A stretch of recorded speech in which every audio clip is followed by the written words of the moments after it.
Hey everyone, welcome to another episode of That's All Funny.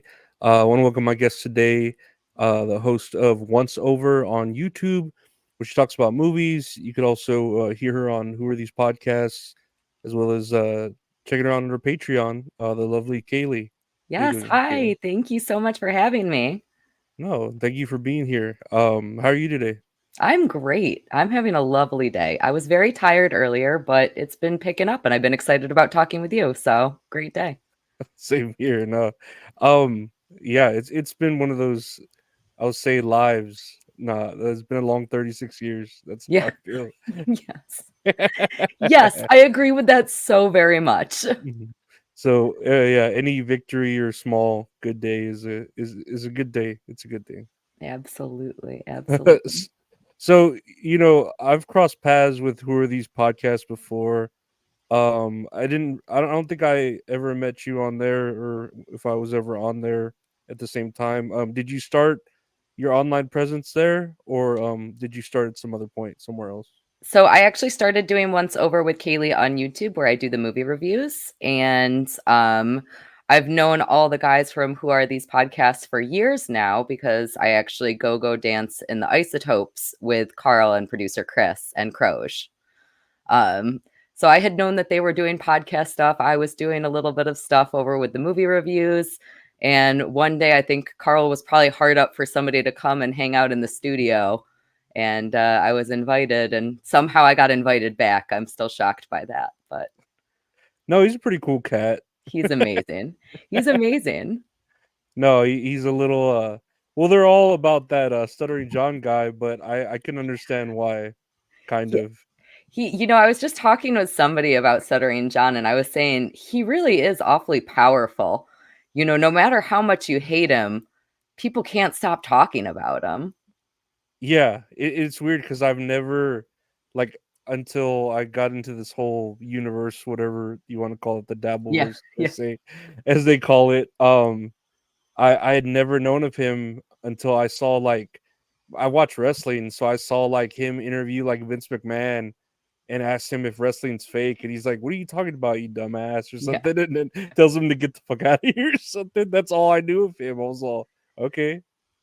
yeah. Who the heck is this guy? I knew very little about him also. I knew of him from Howard Stern, but I was never a huge Stern listener. I was kind of like a, if I'm listening kind of gal. So I knew of him, but I didn't keep up with him as nobody did until the Dabbleverse came about. Yeah, I hear about all this Howard Stern stuff, and I guess growing up, I was very, like, I didn't like listening to risque content, and that was very risque back then. Yeah. Yeah, so I was like, I never, that was a whole area that I had never, like, touched in my life at all. My big radio content that I listened to, I was a big Paul Harvey fan. I liked And Now You Know the Rest of the Story. Did you ever listen to that? That was No, good, wholesome content. I would just listen to whatever CDs my sister Yeah. had. So I grew up listening to Aqua and Ace of Base, and No Doubt, and watching like cartoons. That's it. I never really knew of this whole like radio shock jock area. That's a pretty good life. Paul Harvey was really cool. He did so the rest of the story was his most popular show. He did a ton of stuff, but the rest of the story was he would tell you a whole story about somebody's life, and at the end he would reveal which famous celebrity it was. And you would have no idea, and you'd be like guessing the whole time who it was. And obviously this was pre-internet days where you could just look all this stuff up and where we had all this stuff at our fingertips. So it was really interesting and really well researched, and I liked that one a Oh, lot. that's pretty cool. And Yeah, yeah, pre-internet things were just so much different.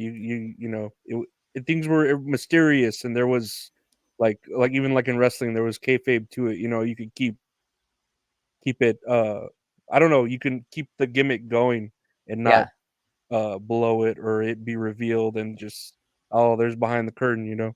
Did On you go a to any of the big WWE events that happened in where was it, Pennsylvania recently? It was No, no, I'm very I have like really bad anxiety, so I haven't really gone anywhere. yeah, I get that. And then people are just like, kind of awful now. I don't know. It's one of those things like, yeah, they've always been like that, but especially now, people are just kind of on edge and Yeah. kind of, I don't know, weird, but that's just the internet too, Yeah, it's very true. I can't imagine for like a woman, I mean, I have nieces and I worry about them and what this world's going to become or what it already has been, but I can't imagine, you being out there and I don't know, the world, it's just the world. I don't know. Yeah. It's gross. It's definitely a weird world. I've been pretty lucky. I generally I also have pretty bad social anxiety, so maybe part of the reason that I've been lucky is because I've avoided the places where things could potentially not be fun for me, you know? Yeah, no, definitely. I'm sure you have that intuition, Yes. where Yes. where you're like, nah, this is bad. This is Yeah. danger. Let me Yeah. step I'm back, okay, thank you though. on your channel, Once Over with Cayley, on YouTube, you do movie reviews either with yourself or a variety of guests. Uh, where'd that content come from? Did you just like want to go that alley or and what's up with the eggs too? I want to say about cooking eggs. That's a very good question. Well, I'll start out with how I started doing the movie reviews. I started doing the movie reviews, kind of as a lark. I in 2021, I had set a goal for myself. I love movies. I've always loved movies, but I had this tendency to just rewatch the same movies again and again and again. And so in 2021, I was like, I'm going to watch 365 movies that I've never seen before. I'm going to watch a movie a day for the whole year, and I'm going to check out new stuff that I never saw.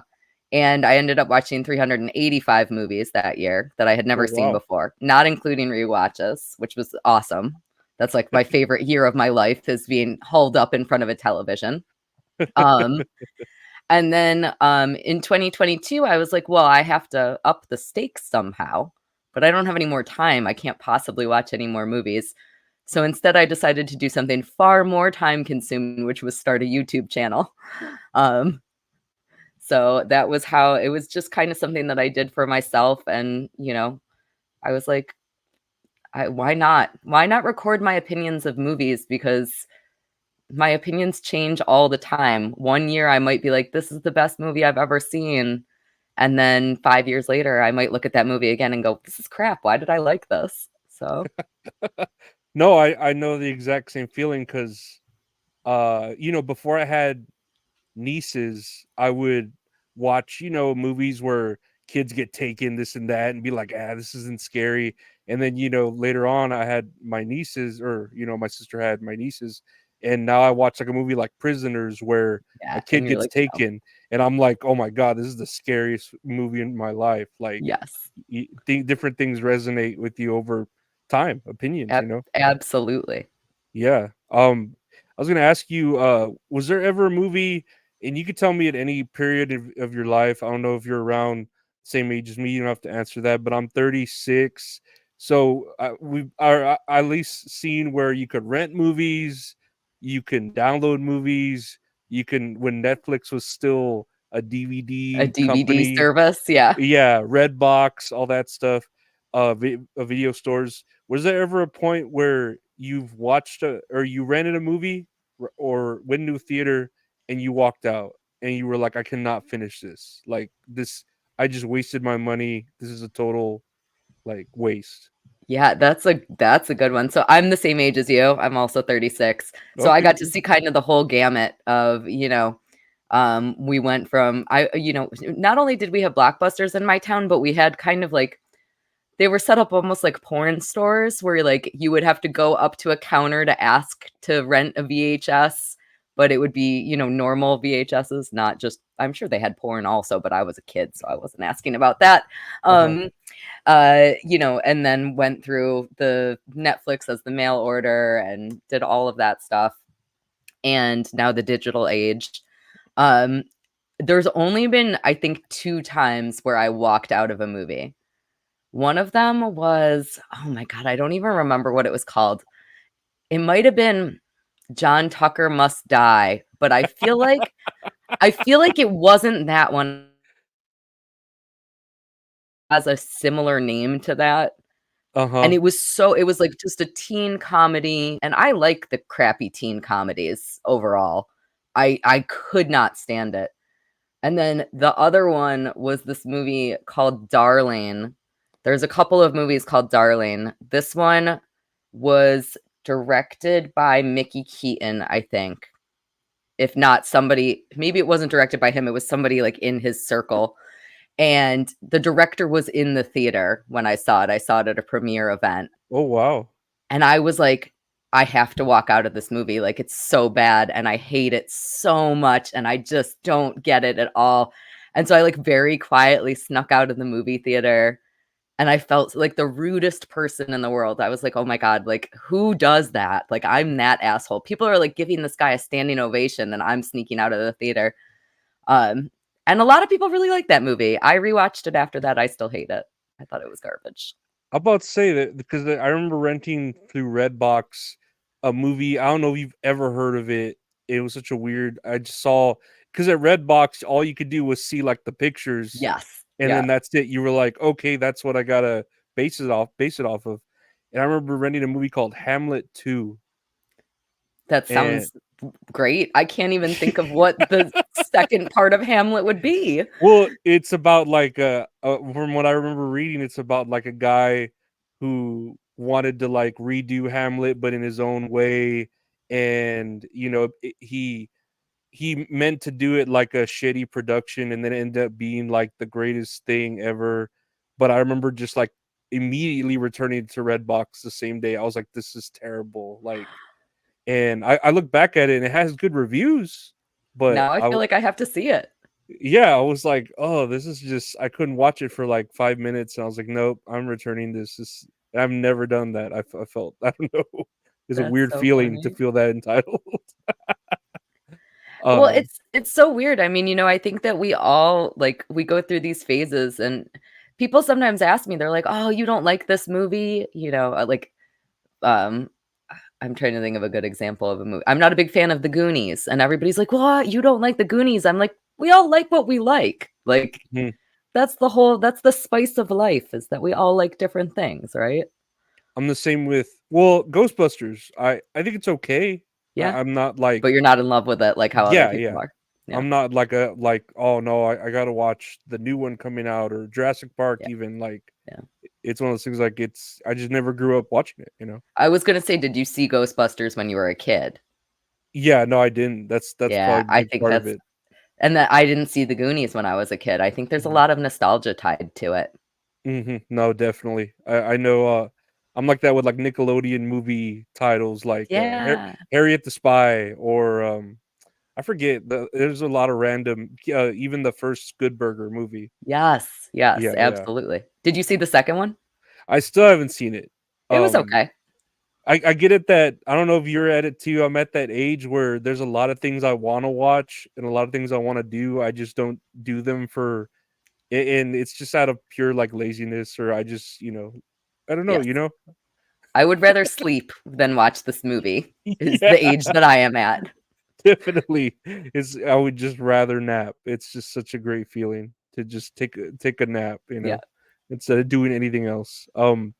Is there a movie you would hope would never get remade? Because I know remakes are like they've always been Ooh, kind of a thing. And is there one? Because mine, I'm gonna tell you my pick, yeah. and I feel like I've always told myself I need to buy a gun and just have one bullet just in case they do remake this movie. I can take care of myself. Uh, Back to the Future. I don't think that ever needs Oh, to be yeah, that would remade. not a remake would not be good of that. That's the right answer. Here I am, I'm, like, thinking of classic movies, that you have the exact correct answer here. But I will say I've become a little bit more forgiving of remakes. For a long time, I mean, so many of them are complete crap. Hmm. But I really think that there's a lot of good remakes out there now, Yeah, especially in the horror genre. no, there's good like where they have the effects now, or they have the Yeah, budget where they could do it right. I guess a good one is like Evil Dead. When yeah. not, I mean, even the remake that they did recently. Recently, it's great. Uh huh. but even like back then when they did the original like Yeah. guerrilla shooting and then they kind of remade it, Yeah, with you know, Evil with a Dead 2, bigger yeah. budget. Yeah. But yeah, even prequels too, they get kind of like weird when you start making prequels for everything and Yeah. then spin-offs of prequels that are part of the story. I don't know. It gets so convoluted with different movies, and I'm sure you've seen a lot of every genre and everything to see like, man, this is a little. I don't know if that needed a spin-off or that needed a prequel or sequel. You know. Yeah, definitely. You did make me think of another one though. I think that your idea of Back to the Future is the correct idea here because I think there's something really special about like the 80s and 90s movies. They have a certain feeling to them and you can't recreate that feeling. So to add on to your idea, and I think that they're actually remaking this. I don't always keep up on. I've been talking about Howard the Duck a lot. I did a review on my channel, and then I also did a review with the Vern from Cinema Recall. Um, and I don't want to see a remake of that, and I think they're actually doing it. I can understand why they're doing it because of the whole Marvel Yeah. comic Yeah. craze, Now is the but time to do it, but maybe don't do it. yeah, yeah, yeah. That's where you're getting to a point where like you know the was the first one. I don't know. I don't remember watching it, but was it that good to elicit a remake? And then I would people love it? You know, I don't know. I think it's that bad that it would elicit a remake, but it's become such a cult classic at this point that it's classically bad, and I like that, you know? Yeah. Um, there was something that was interestingly said about remakes. So when Frank Oz was remaking Dirty Rotten Scoundrels, which was a remake of a 1950s movie called The Bedtime Story, people asked him, "Why are you remaking this horrible movie? This movie was garbage. Nobody liked this movie. Nobody wanted to go see it." And his response to that was, well, duh, I wouldn't want to remake a good movie. I want to make the movie better. Um, and I was like, that's so smart. And then, of course, not too long on 15, 16, 17, sometime in there, they remade Dirty Rotten Scoundrels with an all-female cast. They did a gender flop on it, and Whoa. that came out. And it's garbage, and it's garbage. And the point is that Dirty Rotten Scoundrels was really good, and it was really successful. You don't need to remake that, you know? Yeah. Yeah. I think when the one that really irks me as far as a remake is Hairspray. Yeah. That one really because the first one's such a classic. Yeah, why bother? Yeah, and I'm thinking, what movie would you like to see remade? Because I don't know why it came into my head, and I wish people talked about this movie more. But is To Wong Fu? Thanks Oh, for yeah, I everything. love Tu Wong Fu. Yeah, it's so Amazing. great, and not that it needs to be remade, but I feel like It could be they, really cool now. yeah, and then who to find what male actors to play because those were like the manliest actors in the world to play Yes. those roles. Did you so some people knew that Tu Wong Fu is a remake, sort of the Is it? movie Priscilla, Queen of the Desert. I didn't know I that. I actually just saw that. That's also incredible. So if you're in the mood for Tu Wong Fu and they don't end up giving you your remake, you should definitely check out Priscilla, Queen of the Desert. It's very No, similar in theme. It's definitely not a direct remake, but there's a lot of similarities. mm, no, I didn't know that. I Yeah. love To Wong Fu.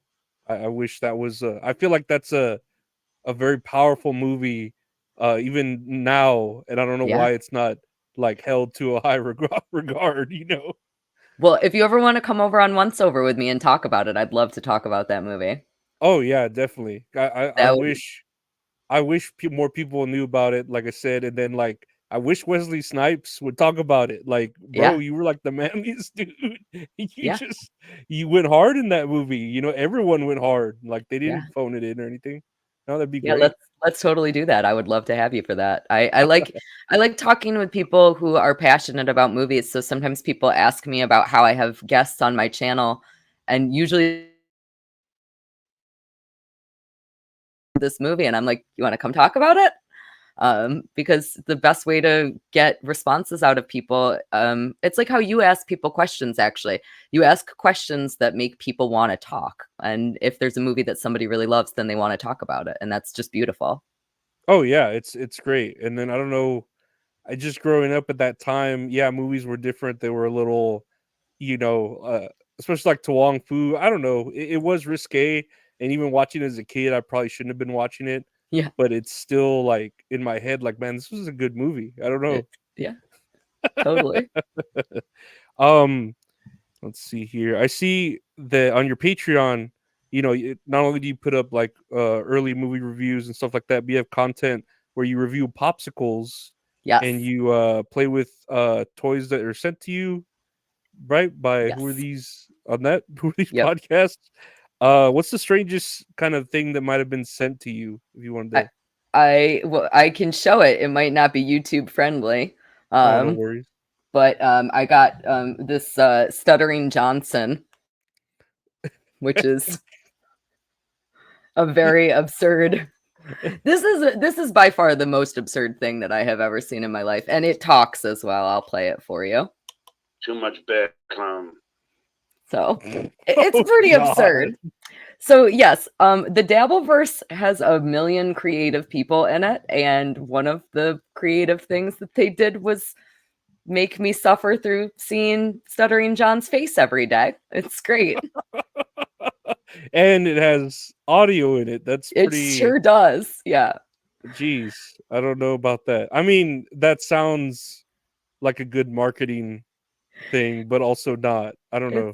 It's very, very bizarre. I've gotten so many wonderful things though. It makes me feel it hasn't even occurred to me really yet that like people have sent me stuff like that hasn't really hit me. It's so I there've been so many thoughtful things that I've gotten. I've gotten artwork, I've gotten movies, I've gotten books, and I'm just so grateful for all of that. It's really cool. No, it's great, and even something like that that I feel like would be at in the back of a Spencer's gift shop Yeah. is nice in its own way, very much. Yeah. Yeah, Absolutely. Yeah, so it now comes. he stares at me. He's on my work desk just staring at me over there. It comes from a good place, a good Yes. heart. I see you have the name Lucy Tightbox there. I saw it on your Patreon. Where does that name originate from? So Lucy Tightbox was originally my stage name for the Isotopes Go-Go Dancers. Okay. So all of the Isotopes Go-Go Dancers have stage names. So we have had in the past Hootie McBoob.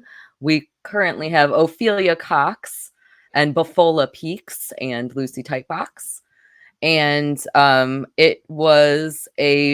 was really proud of myself for coming up with the name. It comes from a joke from one of my favorite comedians. I really like the comedian Sophie Tucker. She was Mhm. a vaudeville comedian. So like, before the talkies and the motion pictures and all that stuff.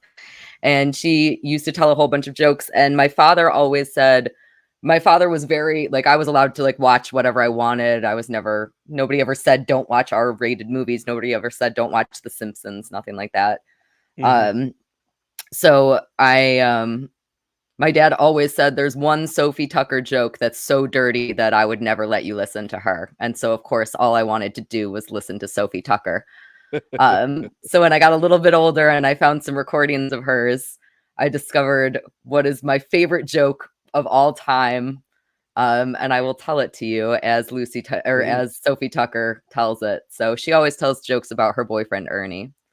So it goes, I'll never forget it. I was in bed one night with my boyfriend Ernie, and he says to me, Soph, you got no tits and a real tight box. And I said to him, Ernie, get off my back. And I think that that is hilarious. I think that the idea of doing an anal sex joke that perfectly in the 1930s and probably earlier, it's beautiful. She was a Oh, great comedian. it's So, groundbreaking. It's yeah. what it is. She was also really homely. Like during that time, all of smoke shows. It was like Mae West, like the Va Va Voom all these like just drop dead gorgeous women. And Sophie Tucker managed to make a name for herself because she was so funny, even though she was, not drop dead gorgeous and she was frumpy. And I just think that that's really, really cool. No, So Tight Box came from there. And then I was like, well, what goes with Tight Box? Lucy, obviously. I get it. I see that Gotta, now. gotta keep people confused, That works. That Mhm. works. Your popsicle reviews, are there any popsicles that you found like, disgusting? Any favorite popsicles you got there? I discovered that I really like, it's not even a popsicle, but it's called Mamitas and it's tamarind ice. Mm. And it's like, so it's like tamarind flavored. I don't even know what tamarind is. I looked it up at some point. I already forgot, but it's like a little bit sweet. And it's just amazingly good. So it's not even a popsicle. It's literally just frozen water with tamarind in it, and I really like that. I don't like sweets is the answer to that question. So popsicles have been a challenge for me. I'm about to say that's a big part of it is you review popsicles and you don't like sweets, and the Yes, majority yes, of popsicles yes. tend to be So sweet. yes, if you ever want to watch me suffer a lot, Patreon is the place to do that. No, I've seen because I used to work in a produce area and people would buy tamarind uh as a herb to make Yes, tea. yes. Yeah, they would make And tea or juice. it turns out it makes a really good popsicle. No, that's interesting. I don't know. I've just never really been into popsicles. I guess, and not that I would think they'd make me gay or anything. The way like holding one and eating one, it's prefer ice cream or Well, something that's else. why I'm very appropriate on my Patreon. I only eat them with a fork and a knife. There's no risk of sexy content. Don't worry. That's good. That's So, the ideal way to eat a popsicle, I yes, imagine. yes.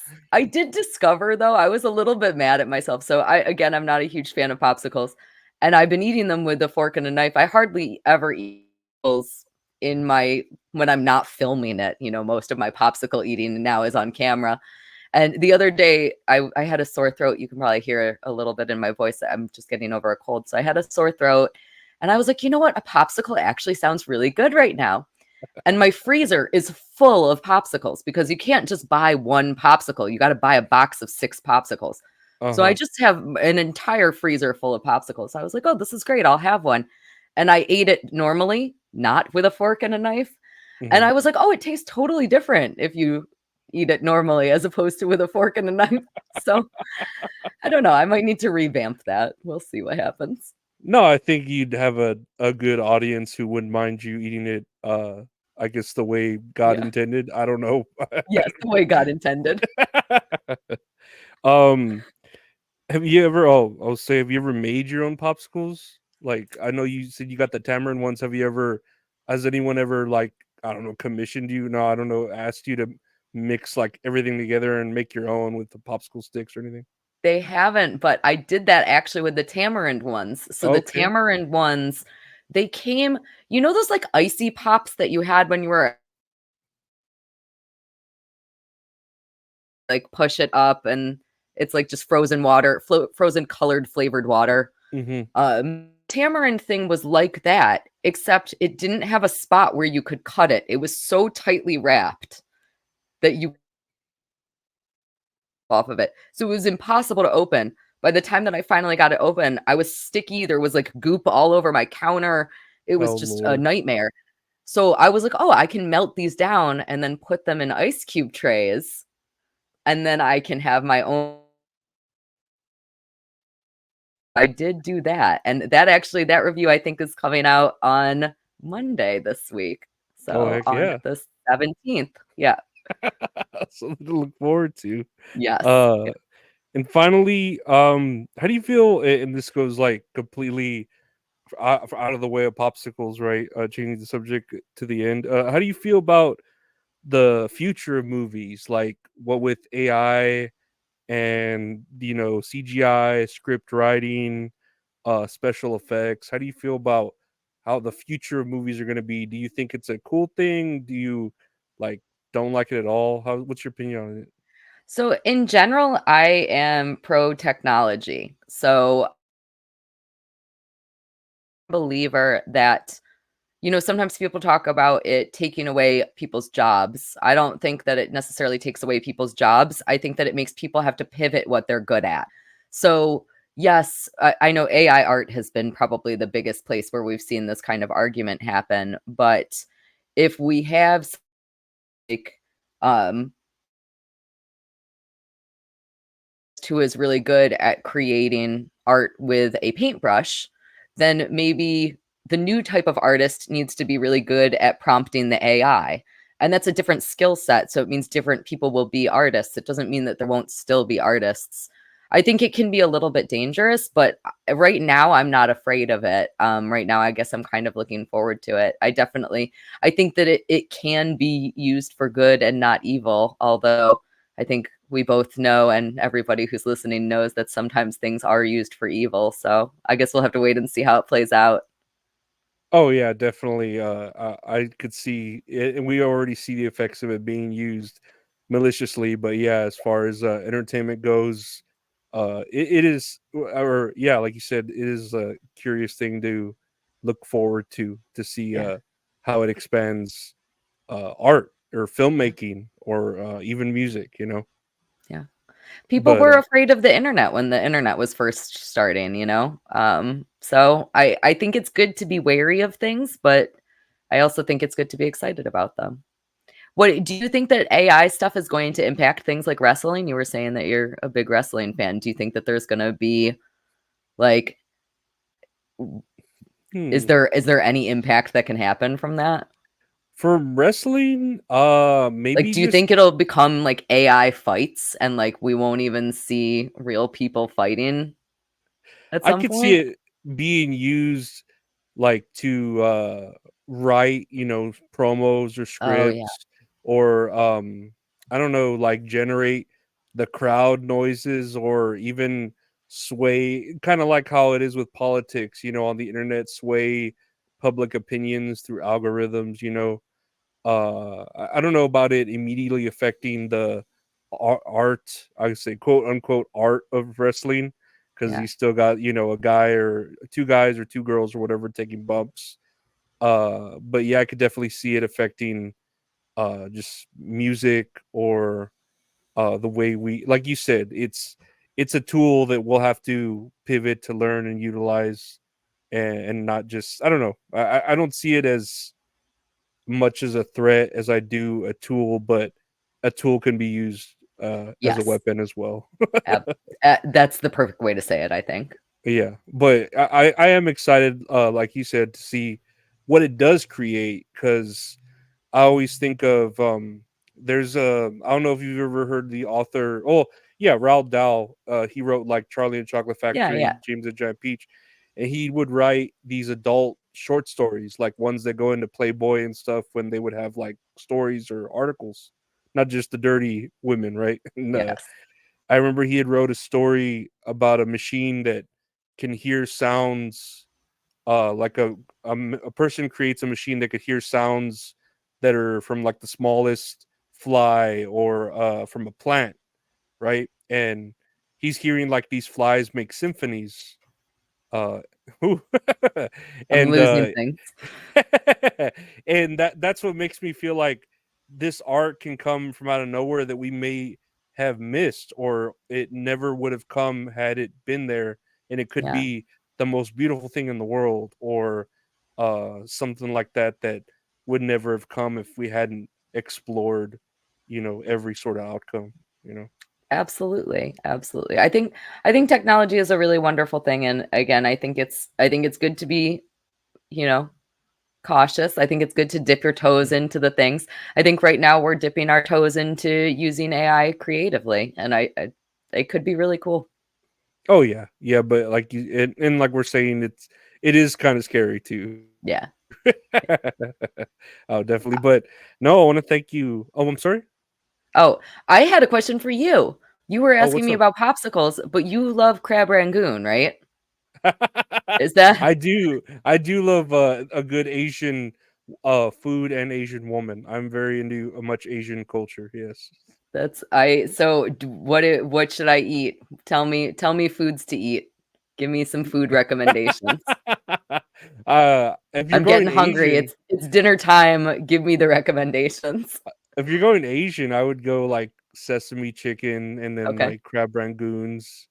That's always my go-to with what is it, the sweet and sour sauce to dip Yeah. them in, Yeah. and then a sweet tea. Although I miss sweet tea, I have been cutting down on it because I'm still gaining weight from all the medications I take, but at least you can cut off something. So Yeah. sweet tea. Oh my I would god, I miss I'd sweet rather tea. have the crab rangoon than the sweet. Oh I no, would rather cut out the sweet tea than the yeah, crab rangoons are just like delicious. If I could just eat one thing, but uh no, thank you so much for your time today. You know, I appreciate it. Yeah. And yeah, we'll definitely have to talk about a movie like To Wong Fu. Such I a great can't wait. movie. I can't Yeah. wait. Well, And thank you so much for having me. I really, really appreciate it. This was awesome. yeah. No, thank you for being here. And I have all your socials there. Where can everyone find you? I think I Uh, got the majority of them. I think you probably got them all. You can find me at Once Over with Cayley, Cayley, on YouTube. Also the same on Patreon, and on Who Are These Podcasts every Wednesday night, wherever you listen to your podcasts. Well, thank you so much for being here. And yeah, nothing but success for you. And yeah, I hope you turn that stuttering John thing around every once in a Yeah, while. That doesn't sound too healthy to have it stare at you all the time. that's the best advice I've gotten. Thank you. We'll see y'all later. Take care. Thanks for listening. Bye. Bye.